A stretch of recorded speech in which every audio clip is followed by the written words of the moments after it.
Here we go. What's up, guys? Welcome to the channel. We are here with our Marvel show. This is the second episode of She-Hulk called Superhuman Law. All right, we're gonna go ahead and get into this review, but I'd like to introduce myself as your host, DeAndre. I go under other aliases. Okay, I'm a wrestler. I go under Dion Summers, so you can check that out and stuff. Now I'll put my socials in the description.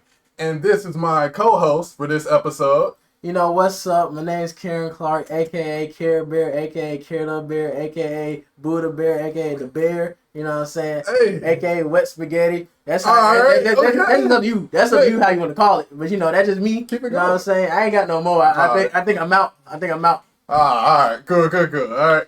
So this is my boy Kierdaber. All right. We're gonna try to do try to have different hosts come through every now and then. But these are your two main hosts for now. We will get a third guy and we'll transition that third guy in and out for other friends of ours that's Marvel fans. Okay, so it's gonna be just to clear the air. Pause. What? The third guy thing, you got. I didn't say the word. I'm not gonna say it because there's gonna be another pause. But I didn't say that. I know. I'm just putting the pause in early. All right. You know what? Let's go ahead and get into this. All right. I'm gonna start off because it was hard putting these bullets together. All right. I'm gonna just start off with the plot.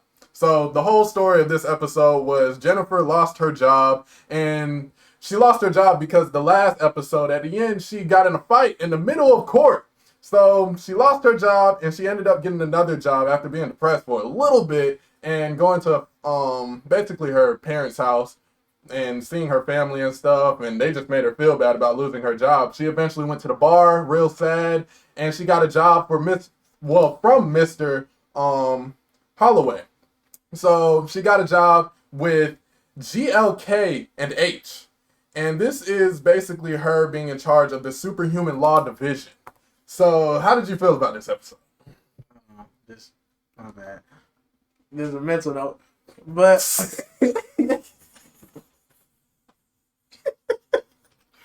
I'm sorry, that was a little inside joke, alright? Okay. But I looked at the note and it was just hilarious. Honestly, first off, that fight in the courtroom, confusing. I know everybody's like, but they had a show, she had to become a superhero, right?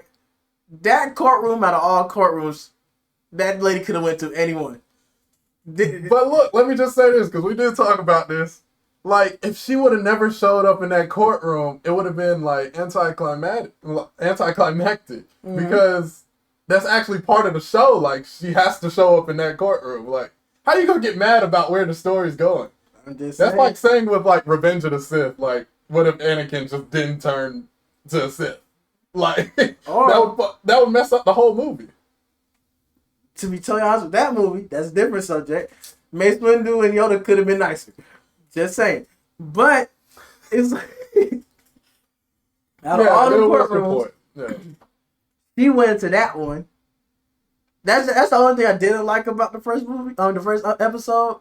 Just weird. But with her becoming joining this new firm and she gotta stay She-Hulk forever just to work at this firm. I don't know. I kind of like the way it's going here because it's just gonna bring out the more publicity.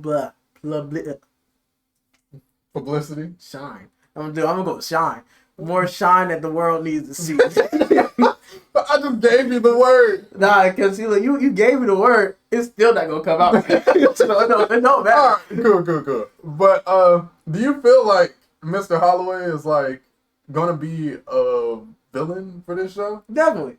Okay, because the way it's set up, it seemed like she's just gonna Jennifer is just gonna keep getting court sessions for basically villains, super villains we've already dealt with that got locked up and not killed, because most of the Marvel villains have been murdered by the Avengers and other superheroes out there.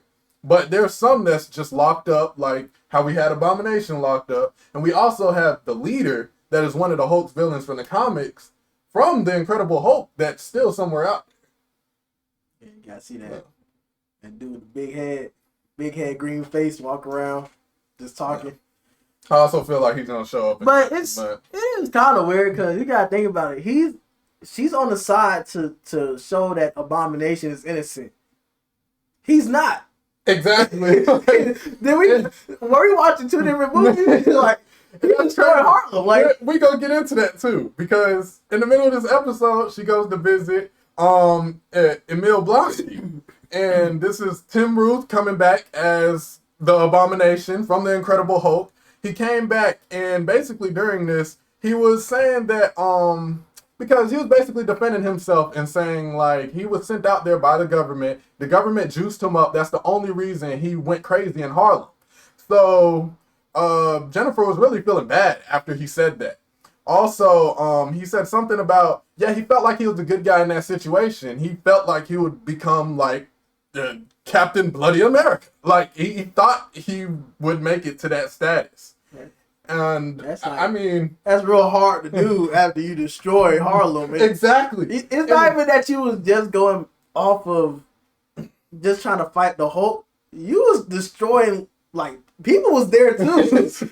Like, you was destroying people. The Hulk showed up halfway through your rampage. He jumped out of a helicopter. You didn't even know he was gonna be there. Like, I haven't watched the movie in so long, but I definitely I believe you. Like he did show up halfway through that. That movie I rewatched so many times because it's like that scene. The Hulk jumped out of a helicopter, went straight to the ground. He didn't even turn to the Hulk until he hit the ground. The Hulk saved him because that dude's an idiot, right? But Abomination was already destroying the city. The Hulk came halfway through. Abomination didn't even know the Hulk showed up until he turned into the Hulk and then yelled at him. Yeah, that's true. But see, the way he defended himself, it does sound believable to Jennifer because she wasn't there. She doesn't know what happened. We know, like, that he just lied to her. That makes sense, but you can't tell me she ain't watched the news.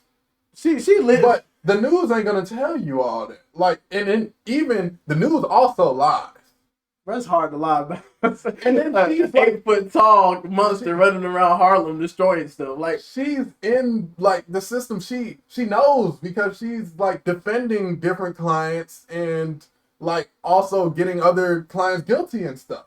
So she knows how the system works. She knows how the government works because she's within that and she's studied it for years. So she knows that sometimes the news lies. And she's actually hearing from the actual person that was in the situation, which is a very compelling argument when he brought up what he brought up. But we know that he juiced himself with the super serum. With the super soldier serum. That man, he can lie through his teeth. Honestly, like, he lied his ass off. I'm not even gonna lie. He can lie through his teeth. Yeah, hair flowing and stuff. But it's hard to work in the room. We both got locks. Exactly. It's just hair flying off. But he also said another thing, and I feel like we're gonna talk about this more. But he said something about meeting his 7 soulmates outside of prison. Now, when I heard this, I thought about how those different people was getting recruited. Like a U.S. agent, he got recruited.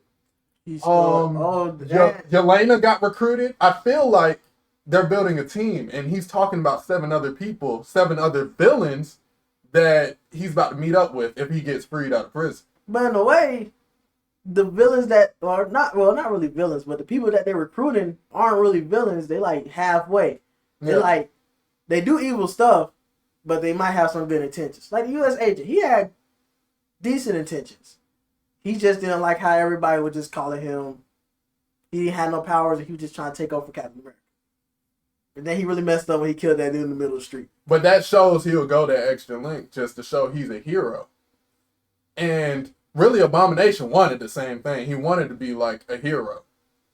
Yeah, that is true. So I feel like they're just gonna go the bad route to be the heroes, and like you could either because you got the Dark Avengers. I feel like they're gonna set up Dark Avengers with that little recruitment, and also we had the Thunderbolts. The Thunderbolts is actually coming out. Matter of fact, it might just be the Thunderbolts. The Thunderbolts movie, he might be recruited into that.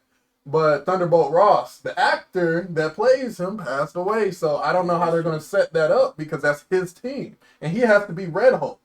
Well, they don't really need that. Well, they need his voice. No, they don't need his voice. because Red Hulk is gonna be Red Hulk regardless of who plays him. If they are, because it's gonna be all CGI. Yeah, and plus he has been in Avengers movies because he was in Civil War. Well, they could go to Princess Leia route, but that's if his family respects that, and or they can do what they did to what they did to Rhodey in the Hulk. So they did switch out because you remember Terrence Howard played Rhodey in the first Iron Man. Yeah, they could. And then he wasn't that big of a person like how Chadwick Boseman was. So I don't feel like it would be disrespected if the role was like just replaced. Because he also didn't play. Well, he played in a lot of. He definitely played in a lot of Hulk movies. Yeah. Because he was in all of them. So it's like he's at a big role, but the time gap between it, to where they could switch him out. If they wanted to go that route. Find a good lookalike at that. If not that, they could just show him as the Hulk. Just make it seem like he disappeared for a little bit, and then he just shows back up as Red Hulk, and they just tell a backstory real quick. They could do something like that. But I feel like Abomination is trying to set up the Thunderbolts in the future. I feel like he was hinting at that. But now we move on.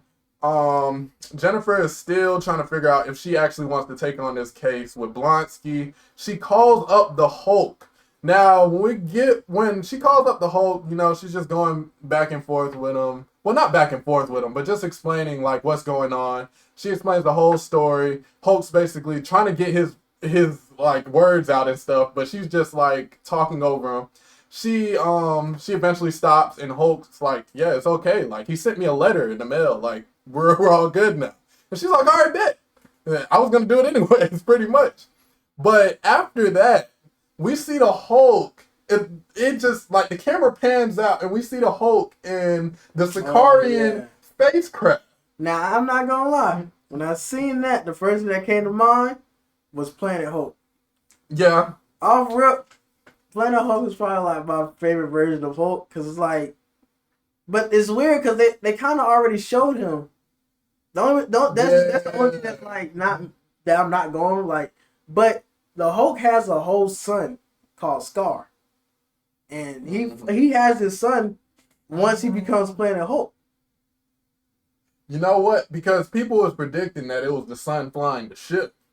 But I feel like he would have been more shocked on the phone and actually called his sister if that was his son flying the ship. So I don't know who it could be flying the ship. So if they do, it could be like he going back to Sakaar for some reason. Probably because he found out he had a son. But he's trying to confirm that before he tells his sister. I mean, his cousin. I'm tripping. You got that, or he could be going back because something that happened on Sakaar, like with Planet Hulk and everything, he went there and, like, liberated it. So he could end up finding his wife, having Scar, or come back. Or Scar could already be there. You know what? Another prediction, right? Because they did love the Hulk a lot on Sakaar. And Grandmaster lost power. Last time we seen him, he lost power. So what if Hulk did have the son? The son takes up the throne because Hulk's not there. Yeah. That's who they was worshiping. Pretty much after that. And they didn't have a champion. He didn't get beat. So now his son is the new champion. And mind you, like, time runs different on Sakaar. Yeah. So he's probably not old as hell, but he's just older now. So now he can actually, like, he knows things now. So he's probably in charge on Sakaar. And somebody was sent, like, yo, you got to come get your son. Like, your son tripping. Something like that. Like, that could be going down. And Hulk's going to, like, handle his kid. Because, like, now his son has daddy issues. His dad's been gone for the longest. How I see it is, they would have showed it. I feel like they're trying to bring in, like, the Agents of Smash. Oh, yeah. Like, I feel like they're setting that up. Because they got She-Hulk. They got the Hulk. They showed Abomination. He wasn't in the Agents of Smash, but it would make sense. But then, if you think about it, they go get Scar, that means A-Bomb is going to show up. It's like they got so many ways of going about it. I just see the Agent of Smash. That's how I see it. It could be Scar coming just so they can form the team, and the next thing you know, they might have A-Bomb. That would be dope. And they was talking about making another Hulk movie. That could be the Hulk movie. That's another thing I was thinking about. I was like, I can definitely see another Hulk solo movie. Because they haven't had one in so long. It's been what? Exactly. They need one for specifically the MCU. Yeah. And like even Black Widow got a movie. Like, come on, give Hulk an actual movie that's in the MCU, not through another. That just makes me so mad. She got a movie. They gave Hawkeye a TV series. Like, but the TV series, I felt like it did Hawkeye enough justice. Like, it was good for Hawkeye. At least he got something. Imagine a Hawkeye movie, but while he was Ronin. See, imagine it would have been Hawkeye dope as an action movie, but we didn't need that. We didn't need Black Widow. Black Widow, I think it just like it helped with her origin pretty much. What origin? With the whole Red Room and stuff, like just explain that side of things. No cap. Because they left things hanging with that. She always mentioned stuff that we never seen. That little trans Scarlet put Black Widow under when they was fighting Ultron. Mm-hmm. That was her backstory. We didn't even know no more. Oh my god, bro, that wasn't good enough. Bro, you can hold a poll. Everybody gonna say you can put like two things up: the Hawkeye series and the Black Widow movie, and then ask what vote to what's need to be removed. Bet you they're gonna go for Black Widow because it brought nothing. The movie made no sense. It even got delayed like almost 2 years. True, but that's only because of the pandemic. Because a lot of things was pushed back. Bro, but we had WandaVision pushed back. They actually changed scenes in Doctor Strange because the pandemic. But you gotta think about it. Black Widow served no purpose other than just giving Black Widow a solo. And I felt like, they did that also because she died, and a lot of people cared about her, so they wanted one more movie with her. I was in that theater cheering. Yeah. I was mad when they was sitting there debating about that on that rock. I was like, if Hawkeye jump off this cliff, I swear to God. I swear. I ain't gonna lie, I'm a huge fan of Hawkeye, so I would have been mad. Who are they right by us on Earth right now? Like, yeah, we need Black Widow. Nobody saying it. Bro, the Black Widow haters, bro. If you love Black Widow, comment down below. If you love Black Widow, leave a like, bro. Like, there's Black Widow fans out there. Black Widow. Who? I have no problem with her. I'm not gonna say I'm a Black Widow like diehard fan, but I don't have a problem with her. She's alright. No, I got a problem with her. Why? All she is. Because she doesn't have powers? No, that's definitely not the reason. Batman don't got powers, but oh my god. All right. It's because off rip, she does nothing. There's no point of her on the team. A spy. We are Avengers.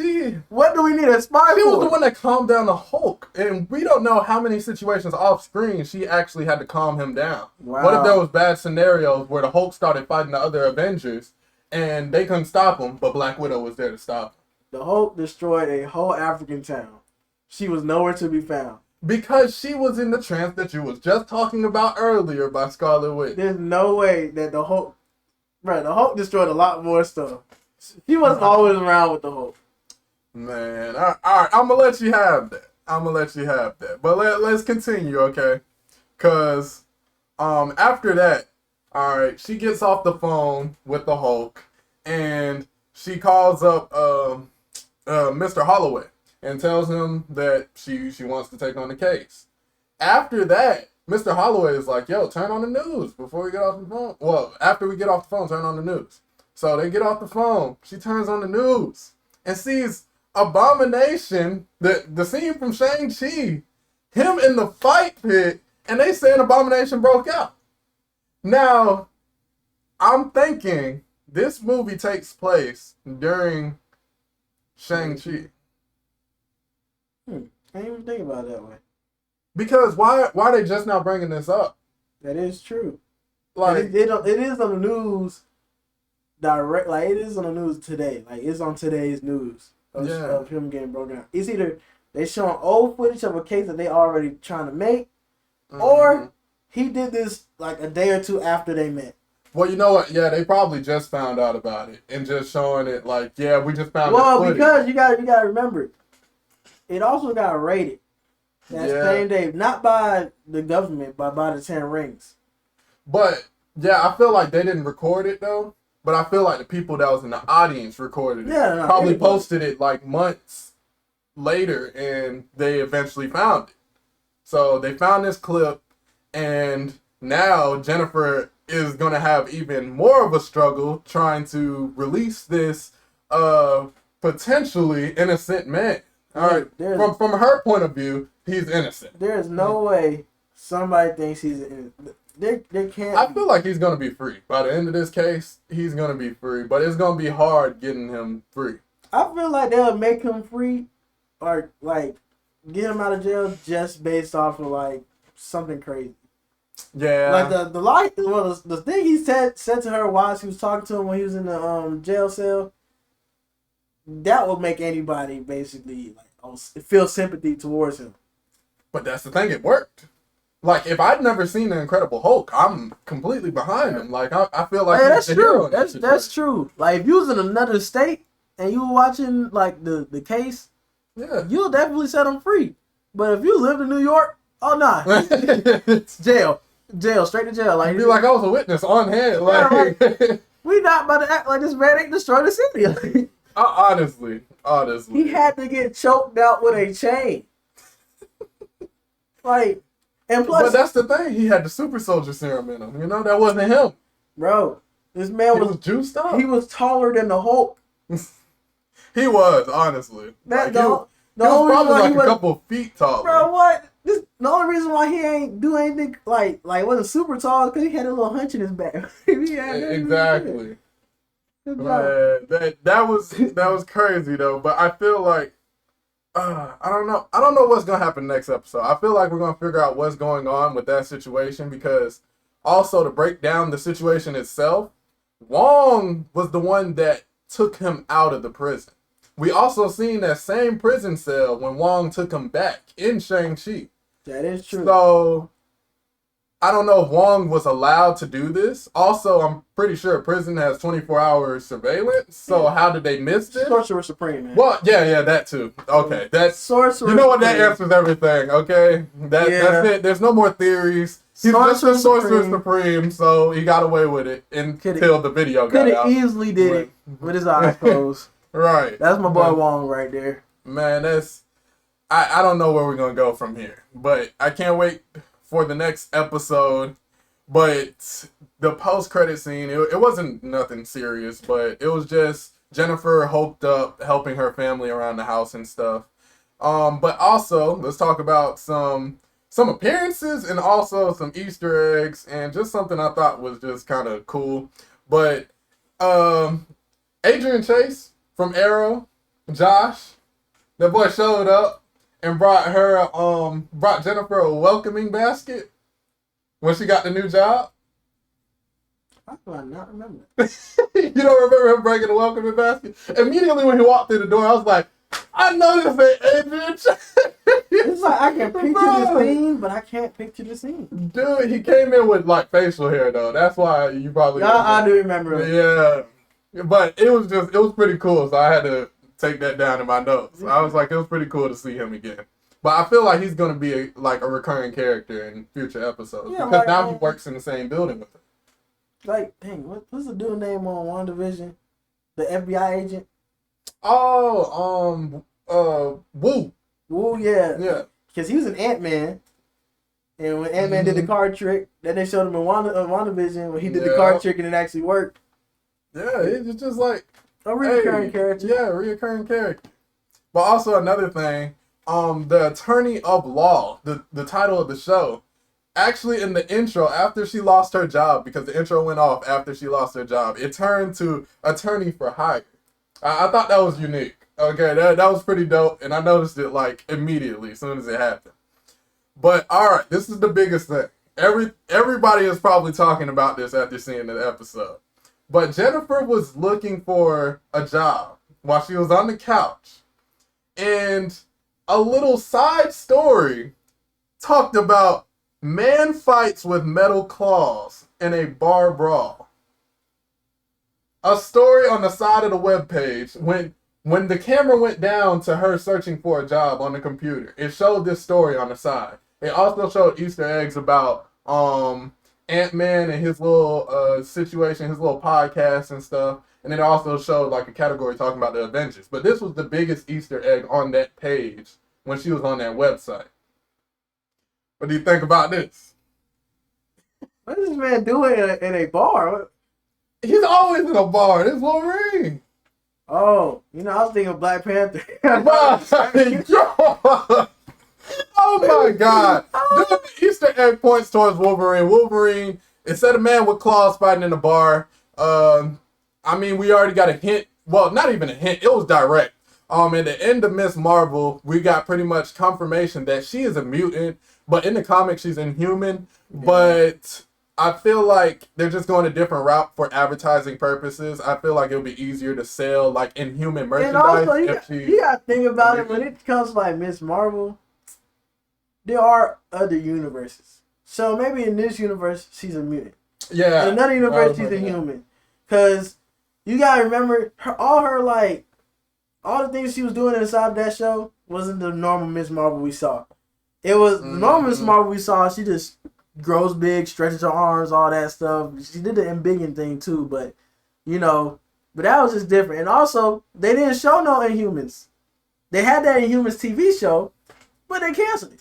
Exactly. But the thing is, the dude who played Black Bolt in the show played Black Bolt in the movie, in the Doctor Strange movie. Exactly, and that's the only Inhuman that we officially got in the MCU. But it wasn't announced that he is an Inhuman. Mm-hmm. But we know he's an Inhuman. But I feel like if Black Bolt does show up like in our universe for the MCU, he's gonna be a mutant. I feel like all the Inhumans are just gonna be mutants.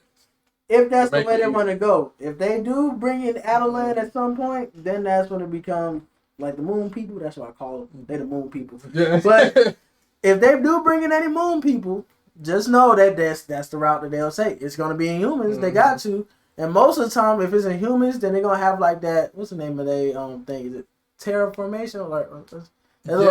But I feel like that process ain't even going to happen because they don't skip that. It's just like Miss Marvel's just mutant now. So I feel like then in a way it'll be like a whole bunch of mutant genes awakening at this one point, the same way as the Inhumans. So like, how there's a lot of Inhumans mixed in with the humans, and it just that explosion goes off, and that next thing you know, you got a lot of Inhumans. Yeah, it'll probably be that'd be weird. And I feel like that title can still show up, like that title of the Inhumans name, because you got the X-Men, you got the Brotherhood. They can like Black Bolt can show up.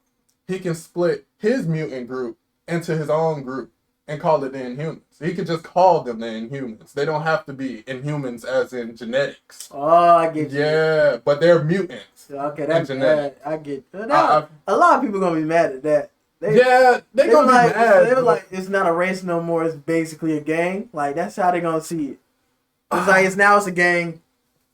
But Inhumans, throw them up, you know what I'm saying? Like, but you gotta think about it, like, a lot of the things in the MCU hasn't went the way of the comics. Like, for one, Civil War, that is a huge comic book story.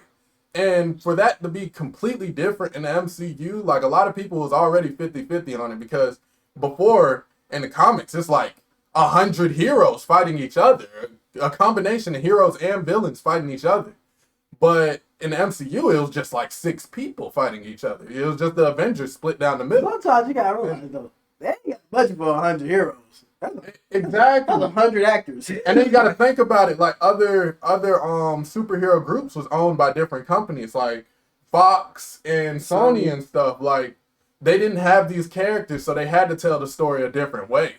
Mm-hmm. Like everything couldn't be comic book accurate. So I'm completely behind it. I don't have any problem with Inhumans being called mutants. I mean, as long as I get to see the character. Yeah, exactly. That's all y'all should really care about. True fans, like, I mean, honestly, just care that your even if they change the way the character got their powers, it's still the same character because, like, they might. Well, no, they're 100% gonna have the same type of strength. Except for Miss Marvel, I don't know what they got going on with her. Either way, Miss Marvel, she was like the least played character on Marvel's Avengers. Oh my god! I'm just saying, nobody. It's cool to see Miss Marvel, but it's like, all right, Miss Marvel, like. And she was actually pretty good on that game. I played with her because everybody else picked all the 5 people. You can't say that. It didn't say what you just said. What do you mean? You said I played with her because everybody took all the 5 people. But that helped me realize that she was 5'2". But, you know, going into the game, you already know, like, the top dogs. It's Captain America, Iron Man, Thor. It was Hulk until you actually played as Hulk. Like Hulk is you pretty... mixed them up. It goes Thor first. Oh, Captain America. Right. Yeah. I don't know about the Iron Man part. Iron Man is actually fire. He was my main. Iron Man and Hulk, same level. Okay. You know, I put Kate over Hawkeye. Black Panther, he down there a little bit. I'm sorry, but he wasn't all that good when they brought him in there. You already know Black Widow at. Oh my God! All right, but Oh no! Never mind, I messed up. It's Thor, then it's Jane Foster. Oh God! Then it's Captain America. Okay, well, to end this off, to end this whole She-Hulk review, Jesus, I gotta put the she on there. I just looked at my screen and seen the Hulk, and all right, what would you rate this episode? And like in whole, I give it like 8.5, 8.5, 9. Just because I got to see Abomination. Yeah, and I know a lot of people was complaining about the comedy in the first episode, and I'm telling them, I'm like, it's the first episode, and the comedy wasn't that bad. Like going into it, like I was actually laughing at some of the comedy, and it wasn't forced like how the comedy was in Thor. I felt like that was forced. But this one, like... I ain't gonna cap. Thor was funny. It was funny to an extent. Thor was funny. Man, what? When he was talking about Mjolnir, he was talking about that was the funniest thing in that movie. Thor breaking the I really wish we could have did that review. Like, that was hilarious. Hey, nah, I like... All Thor movies are funny to me. Like... Yeah, but I felt like they was trying to just... do better than they did with Ragnarok. But Ragnarok was natural. Like, Ragnarok was also fun. The thing is, what people don't realize is Thor is funny. Like in the comics and all the cartoon shows, he wasn't serious. Thor, well, he had his serious moments when he was battling, but whenever he was talking to like the Hulk or somebody else, he was cracking jokes the whole time. Man was he wasn't necessarily trying to crack jokes though. It's just he was oblivious to fucking anything that Hulk and Thor was in. They made it seem like they was two brothers, like on the same. Just because they was on the same level of strength, they was like acting like two brothers the whole time. They made everything they was in funny. So I always see them both as two funny people, Hulk and Thor. Yeah, they got their serious moments, but they funny. But yeah, it felt like a good episode though. I'll probably give it like a solid 8 out of 10. Yeah, that would be my rating for this episode.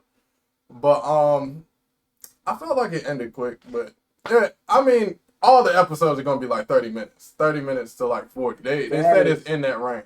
That is one thing I was not ready for. I was thinking it was all gonna be like 40, 45, like how Loki was. Yeah. But I mean, they packed a lot into the episode. Like especially the first one, we got a lot, and this one we got a lot. So it was a pretty good episode. I can't wait to see what happens next week. But that is all for this review. If you enjoyed it, go ahead and leave a like. And if you're new, go ahead and subscribe to the channel because we will be posting every Thursday night. And we'll be reviewing like a lot of different things. So we'll be reviewing Marvel. We got a Star Wars show coming out. And y'all know, like, if y'all want him to start watching House of Dragons, just say it. Show hard. That boy Damon Targaryen going stupid. I never watched Game of Thrones, bro. You don't need to watch Game of Thrones. Just tell him to watch House of Dragons. It's one episode. Just one. I'm gonna see. I'm gonna probably watch it this weekend. Probably. Might as well. But yeah, work of art. Work of art. Right. All right. Well, I'm gonna check it out. And we could probably talk about it one episode. We'd probably make a whole episode about it. But you would probably have to be the host of that episode because I don't know what the heck is going on. But yeah, that is it. I'm going to put our socials in the description. I'm going to put Karen's social in the description. Kierdaber in the description. All right, all his socials. And yeah. So if you want to stay in touch with us, we're gonna have all that down below. And also stay tuned for the episode next week because we'll have a third man in one of these seats. So. Pause. All right. You know what? I'm gonna just end the video right here. We out.